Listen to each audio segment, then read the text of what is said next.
In this video, we'll be going over the ethics and concerns of investigative genetic genealogy. In this video, I'll be joined with Cairenn Binder. Cairenn Binder is an investigative genetic genealogist, educator, and speaker based in New York. Beginning in 2018, she served as one of the first volunteer investigative genetic genealogists, working with a nonprofit organization to identify human remains. Today, Cairenn works as the assistant director of the Ramapo College Investigative Genetic Genealogy Center, where she regularly leads teams of students and volunteers to resolve violent crime and human remains cases. First, let's define what investigative genetic genealogy is. Investigative genetic genealogy is a form of forensic science that uses direct-to-consumer DNA databases to help identify an unknown individual using their DNA. It's often used to help identify unidentified human remains or perpetrators of a violent crime. But why is this important? For me, the main thing is that IgG could mean the end of human remains that are unidentified. Because for the longest time, we have unidentified human remains cases that are 100 years old, where there are families that are looking for answers on what happened to my great uncle Mike, and we can give those answers to them.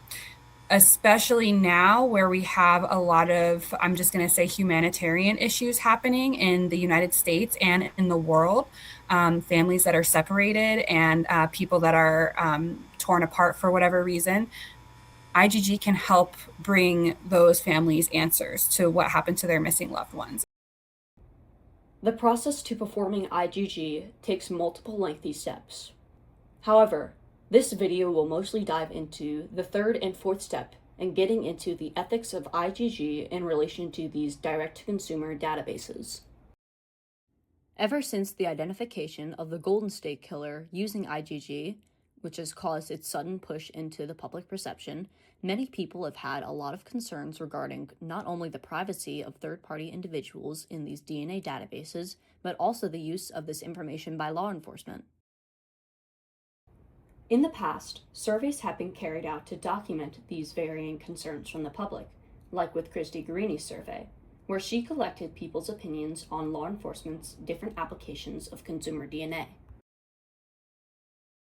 This survey has inspired me to do the same, except for my survey, I'm collecting the varying opinions from my school's student body instead. This is a summary of the accumulated responses. When reading through the optional responses, I saw a lot of similar concerns around consent and regulations on how law enforcement should use consumer DNA. These concerns are entirely warranted. Third-party individuals who have matching DNA segments with unidentified DNA usually have never met this relative, and therefore often do not want to be involved with the case. However, one of the biggest misconceptions around IgG in relation to DIR DNA databases is that law enforcement and practitioners already have access to the DNA profiles in major DNA databases, such as with 23andMe and Ancestry DNA. This in itself is false. The only databases that allow law enforcement to have access to donor DNA data are GEDmatch, Family Tree DNA, and DNA Justice. Other websites do not even have a DNA matching algorithm for law enforcement to input the unidentified DNA in. And with the websites that allow law enforcement to have access to consumer DNA, they do not give access without consent. The DNA profiles that we can have access to, those people have consented to sharing their profile for the purposes of investigative genetic genealogy. These regulations around DNA profiles to help protect their privacy have faced challenges in the past. In 2023, 23andMe was sued in a class action lawsuit after a major data breach from a cyber attack. This leak affected the personal DNA information of over 6.4 million users in the database. And then there's MyHeritage, which is a larger database than 23andMe and GEDmatch.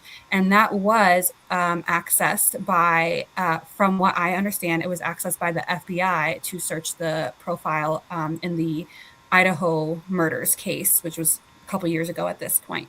And so that came out during the pretrial motions in that case.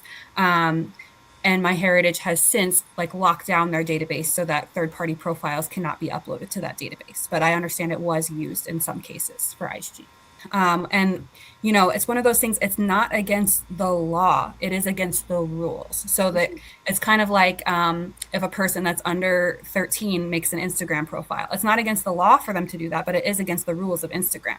And then the other piece of it is that it was Investigative Genetic Genealogy is a very small community online. So there was a lot of back and forth talking about what had happened and sort of arguing online in my IgG community. So that was the other piece that I saw a lot of. These issues can be somewhat attributed to IgG being such a new science. Consumer DNA safety regulations are still being improved upon to this day. But in no scenario does law enforcement have access to a donor user's raw DNA data. Cloning is sort of in our minds, and so they think if law enforcement has my DNA, they might clone me, or they might plant DNA evidence at a crime scene that has to do with me. And the thing is, even if I had access to your genetic code online, I can't print your DNA out. I can't make your DNA.